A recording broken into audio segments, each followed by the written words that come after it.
82% of team members feel misunderstood or undervalued. So this is exactly where I like to be, teaching, communicating, helping others, realizing their aspirations. I'm so excited about shattering the glittering image and uncovering the truth about you. Welcome back to the Intrepid Impact Leadership Show here on YouTube.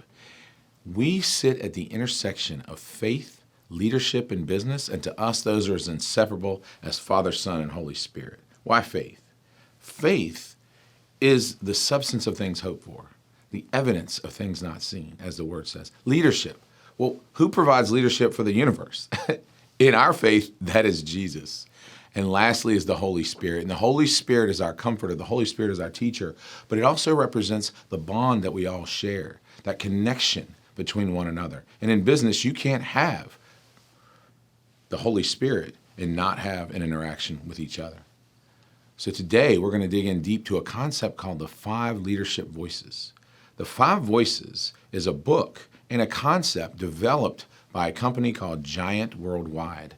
So when we talk about the 5 leadership voices, what we're really describing is how we as individuals communicate with the world and also how we receive information with the world, because those 2 nuances are the key to understanding ourselves and then leading ourselves and, of course, leading others. The main concept here is everyone speaks, but not everyone's heard. Let me say that again. Everyone speaks, but not everyone is heard. Think about those meetings that you're in. Are all the voices in the room being heard? That nuance creates a dynamic that has consequences. So when we think about the consequences of the fact that everyone speaks but not everyone's heard, we get some startling realizations. Teams function at less than 60% of their true potential. That's less than 60%, folks. Teams function at less than 60% of their true potential. In fact, the specific number is 58. Teams function at a 58 on average. Now, I don't know about you, but I remember in grade school what a 58 was. That's right. How many of you got a 58 on a thing or two, right? A 58 was failing. So teams on average fail. I'll say it again. Teams on average fail. 82% of team members feel misunderstood or undervalued. So remember the main concept here. The main concept was what? Everyone speaks, but not everyone's heard. Well, now we know that teams, because of that, function at around a 58% of their capacity. A good team would function in the 80s. A great team in the 90s. I don't know that a team would be at 100, but if you're in the pursuit of 100, then you're certainly going to be improving over time. Now, 82% of team members feel misunderstood or undervalued. And if you're tuning in right now, think about that. Do you have a team where you feel like people are just going with the flow? They're not really disengaged, but they're not fully engaged. And you can tell, well, maybe they feel misunderstood or undervalued. And as we dig into the 5 leadership voices, we're going to learn exactly why that is. Now, because of the fact that most people feel misunderstood or undervalued, team leaders rarely, if ever, hear the truth from their people. That's worth repeating as well. Team leaders rarely, if ever, hear the truth from their people.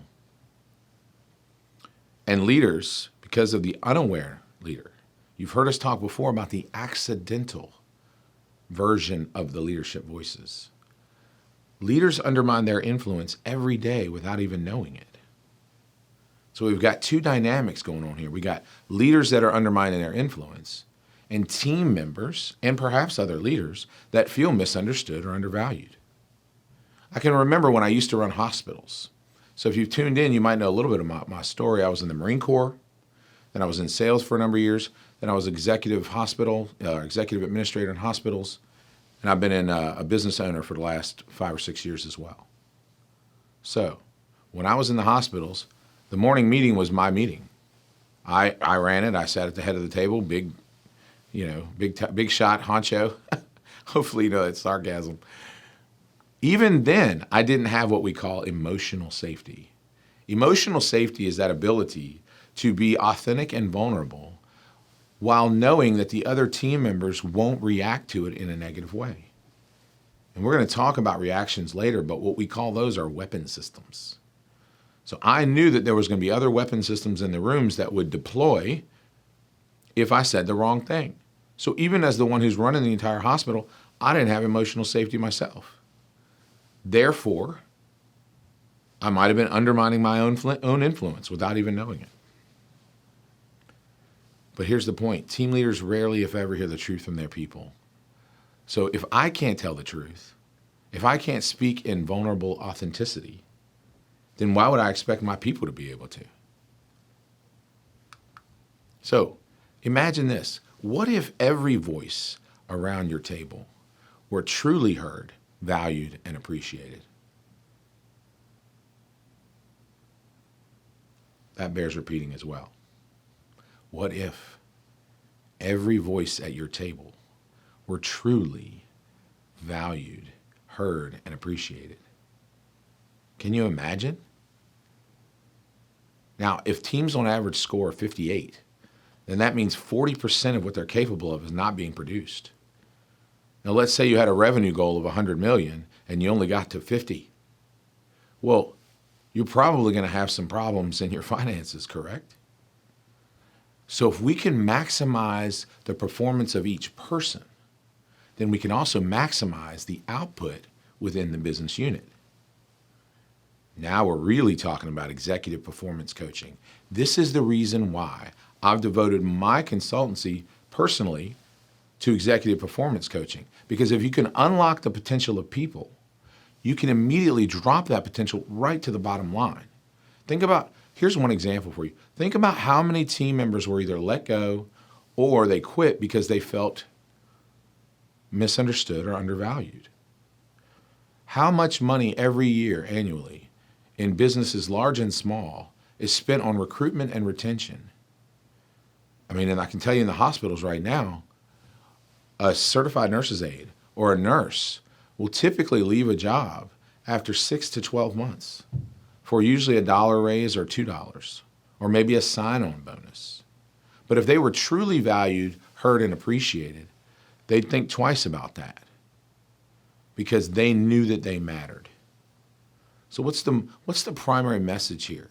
Executive performance coaching is helping the leader understand the true value of the people that are on their team and then unlocking their potential and getting that scorecard up there in the 90s.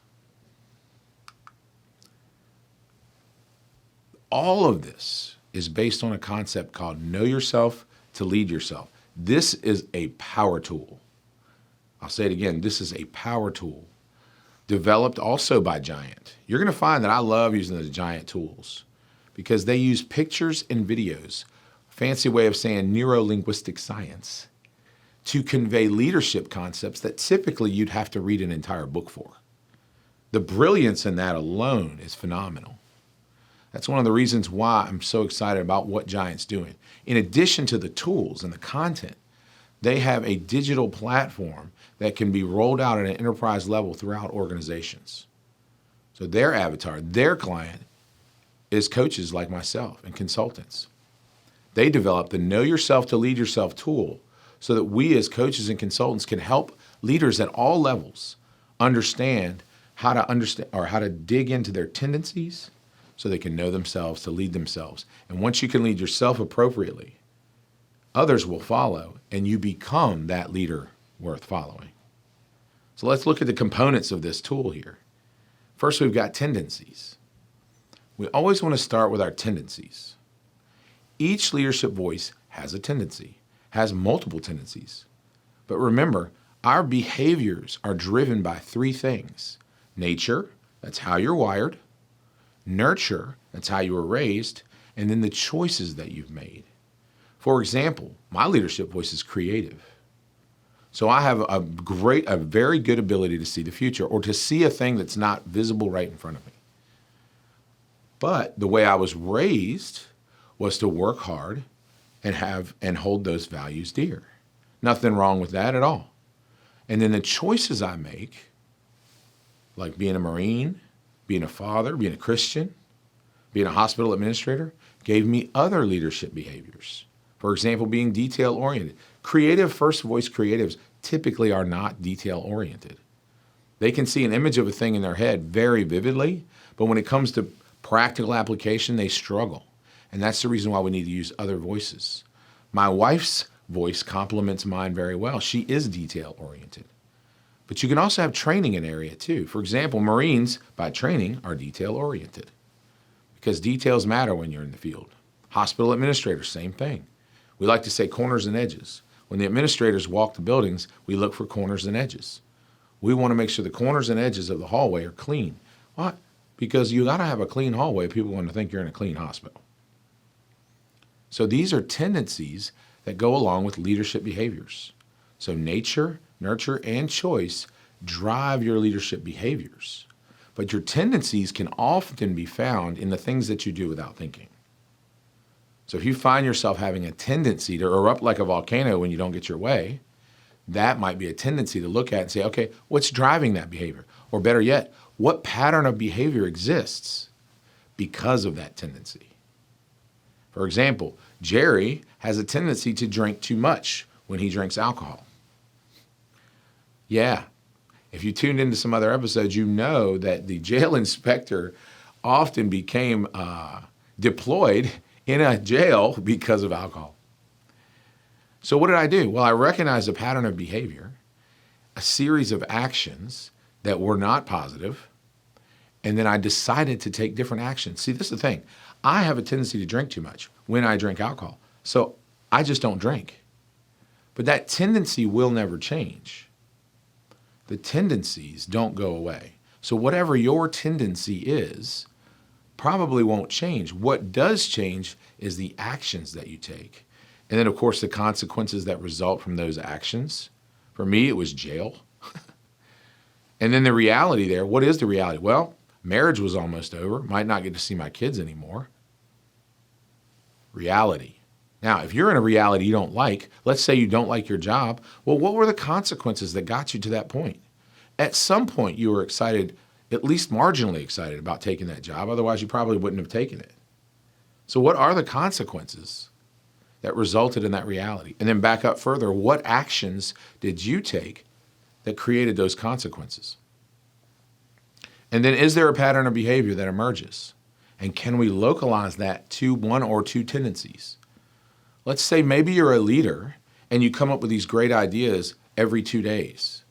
Well, the tendency for the other individuals on your team is to kind of check out because, oh, here we go again, another idea, another strategy. Well, part of your team is going to be people that are trying to get things done. And if you keep moving the goalpost on them, they're going to get frustrated.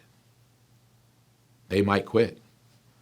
So your hardest working people can't stand it when you're moving the goalpost on them. So what you can do is recognize that's a tendency, change your action. What would that be? That would be, let's sit down one-on-one with those individuals that have to execute on this brand new idea and get their input. Bring them into the ideation. Because here, as a creative first voice, I'm full of ideas. Not all ideas are good ones.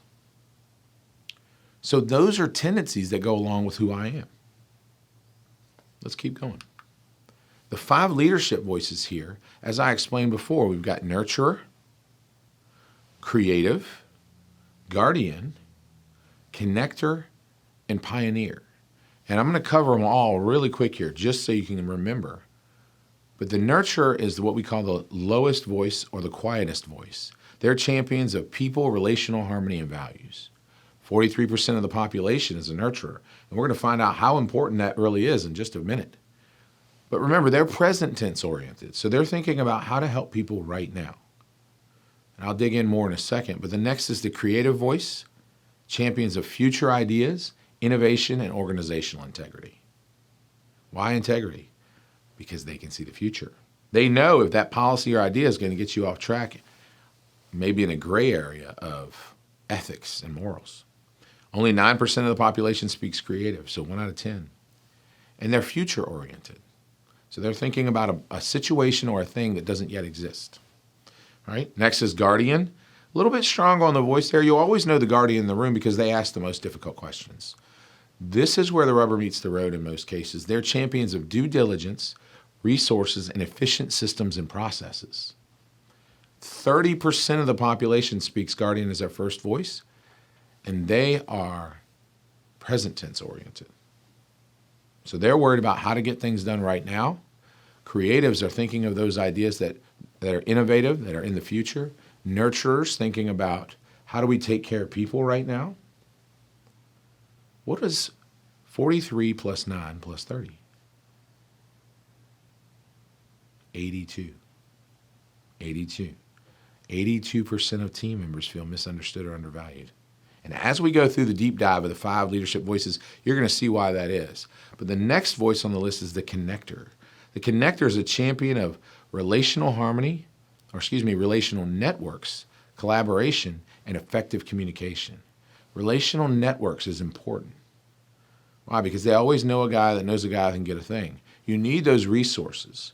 You need those connections out in the world. Whether you're in, my dad used to tell us when we were little that it's not about what you know, it's who you know.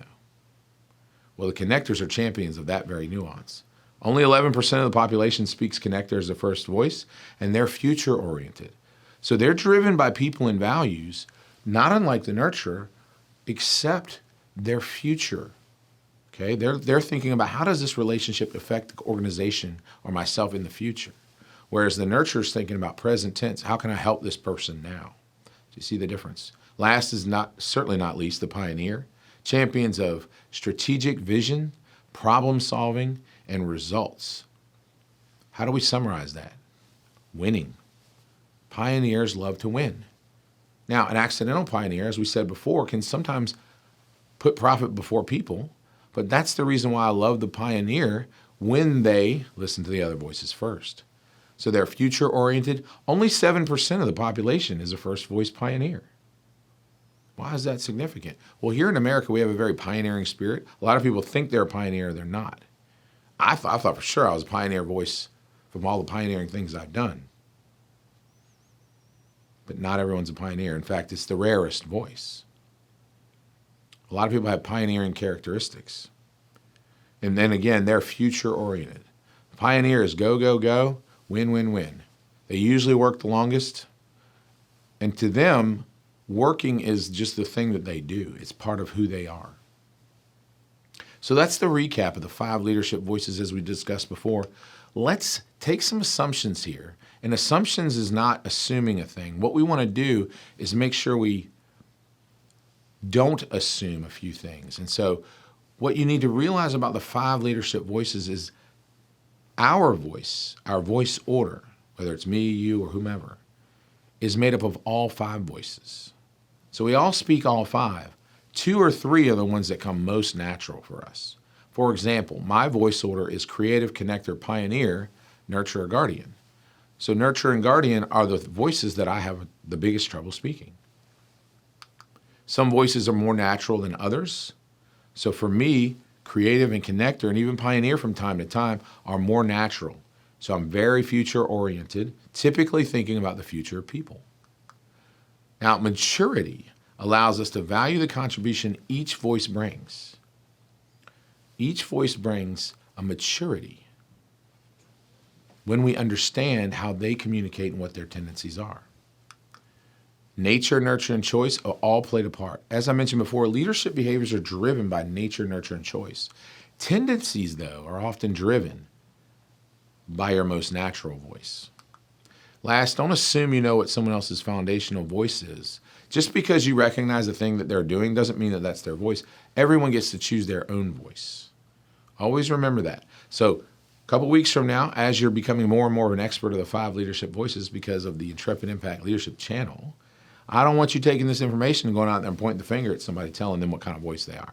They get to discover their voice as they watch the episodes, as they see themselves on the various slides and within the content, they will start to develop an understanding of who they are. And again, don't assume you know what each word means. And I'm going to talk about that in particular with the nurturer voice, because a lot of people think that the nurturer voice might be someone who only cares for others, or maybe is getting coffee for others, is just waiting on people, or nurses, that kind of thing. Now, there are some nurturers that are nurses, but there are also some pioneers that are nurses. All right, so it's important to remember that we don't assume what each word means. So for the nurturer voice, remember this. The medical bag is the icon, and they're champions of people, relational harmony, and values. People, relational harmony, and values. That's the nurturer voice. A great example is in the Marine Corps. The Marine Corps has a position that is not, it's only one position that is not a Marine Corps personnel. So in each unit, the Marine Corps has what we call a corpsman, and that's Corpsman, corpsman. Now, because the corpsman has medical supplies with them, they're often referred to as Doc. And so that enlisted Marine will often say, Doc's got my back. Doc's got my back. Well, knowing that Doc is the one that actually is going to be able to patch all the bullet holes in him when he runs to charge that hill, he will be more excited about running and charging that hill. You might be putting the pieces together now. Doc's primary mission in that unit is to keep the Marines in the fight. So if you have nurturers in your organization, they keep your team members in the fight. They keep them healthy, happy, people, relational harmony, and values. Very important to understand that nuance. That's why we use the medical bag. Because if Doc's got my back, I'm going to run into that gunfire, get filled full of bullet holes. Doc's going to run into the same gunfire, get filled full of bullet holes, and try to patch me up. That's the nurturer. They're putting others before themselves. So I love the nurturers. Here's the cool thing. 43% of the population is nurturer, first voice. 43%, thank goodness, because they're like the relational oil inside of an organization. Relational oil inside of an organization. Imagine an engine that doesn't have oil in it. Imagine Marines without the corpsman. Just know, the nurturer will never put profit before people. So I love teaming pioneers and nurturers up because they think opposite. Now, a nurturer, as a description of their voice, would intuitively feel how an organization will react to a new idea.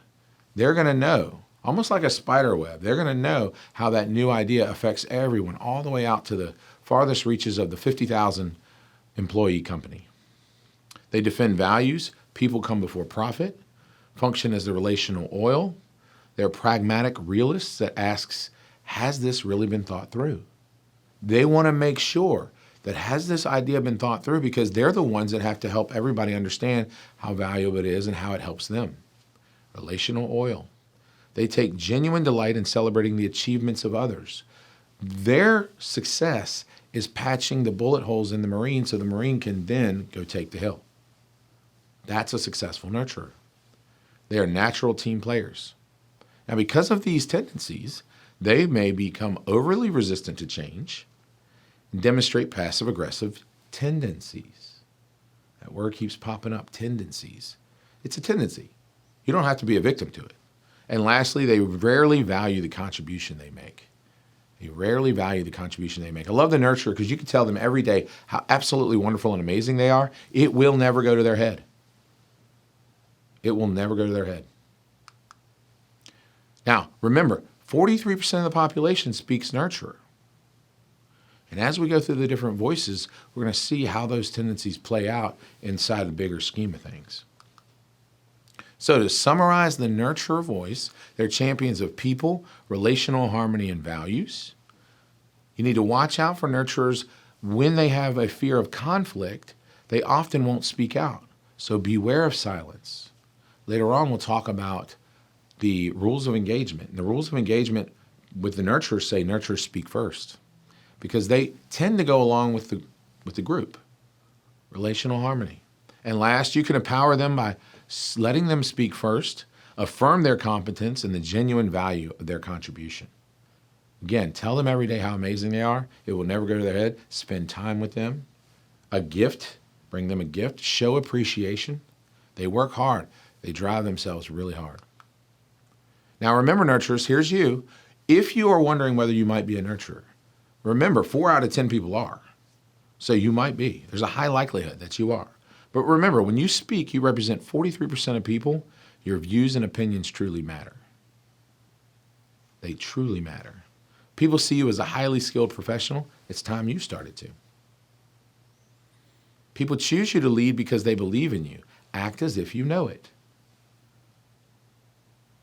They believe in you because they know that you know them. All people on the planet want to know people and be known. Everyone wants to be known by someone. So learn to challenge the views of the other voices in your team if you believe they're wrong. Why? Because you represent 43% of the population. Your opinion matters. Change. Change is inevitable. You need to learn to embrace it. Embrace change and help lead it. Remember, people trust your judgment and generally want to hear your opinion. Use that as a springboard for influence because you can speak the truth kindly. Remember, relational harmony, people, and values. If that's your wiring, no one can speak more tactfully, naturally, than you. So if anyone needs to bring any challenge to someone about something they did wrong or a thing that needs to be discussed, no one's going to do it more tactfully than the nurturer. And remember, when people challenge your opinions, they're not attacking you. It's not as personal as it feels. Remember, people and values are how you make decisions. So if you think that they're attacking you, remember, they're not. They're just questioning. They're just asking questions for clarity. And then lastly, remember, pioneers are not as insensitive as you think. They just see the world differently. Remember, they just see the world differently. Just like you put people before profit, without training, can often put profit before people. That's just how they're wired. But we need them just as much as we need nurturers. So we have a tool called the 5 Voices Dynamics. Now, I want to just briefly mention this because if you see where the nurturer is, that's the medical bag icon. They're champions of people and values, and they're present tense oriented. And as we go through the different voices, you're going to see this tool again and again. So just keep that in mind. There are other voices on the tool that are in different spots. And that represents a dynamic between all the 5 voices. So you can see there, if we're thinking about details, care, people, and harmony, we're in the green zone for the nurturer. The green zone for the nurturer, details, care, and people. So thinking biblically here, where can we find the nurturer? If you feel like you're a nurturer and you're interested in reading the Bible, I recommend starting with the New Testament for this. And I'm going to give you an Old Testament example too. In the New Testament, there's books, and inside that, there's chapters. The first place that you're going to find the nurturer's tendencies and skill strengths is in the giftings that are noted in Romans 12. So the book of Romans, chapter 12. Also in 1 Corinthians, chapter 12. And lastly, in Ephesians, chapter 4. So we got Romans 12, 1 Corinthians 12, and Ephesians 4. That's where you're going to find these giftings. Now, who's a New Testament example of a nurturer? You might not have heard his name much, but he was one of the 12 disciples. His name was Andrew. Andrew. I am 100% convinced that Andrew's a nurturer. First of all, nurturers represent 43% of the population, so it stands to reason that the first disciple chosen would have been a nurturer because that nurturer would have been known everyone in town. They would have known them deeply, and they would have known them in a way that's about caring for others, just as God and Jesus was most interested in caring for others and connecting with others. Andrew was the first disciple. Here's another point. When Jesus fed the 5,000 with the fishes and the loaves, Andrew was the one who brought the boy to Jesus. Now, why is that significant? He was just a boy. Well, if you understand the Jewish culture back then, a Jewish man, other than perhaps a nurturer, would have known nothing about both women or children. They wouldn't have even talked to them. But Andrew knew. Andrew knew the boy that had the fishes and loaves. Not surprising that Andrew's actions fed the 5,000 through, of course, the Lord and giving thanks. What about the Old Testament? What about women? Yes, women. My Old Testament favorite for nurturer is Ruth. Ruth would not leave the person she was with. She would not leave the person she was with. And you can Google the Ruth and you can find it in there. But I think it's so important to understand she put others before herself. Ruth is my favorite nurturer from the Old Testament. So we've got New Testament Andrew, Old Testament Ruth, male Andrew, female. Now here's another nuance you might not realize. 70% of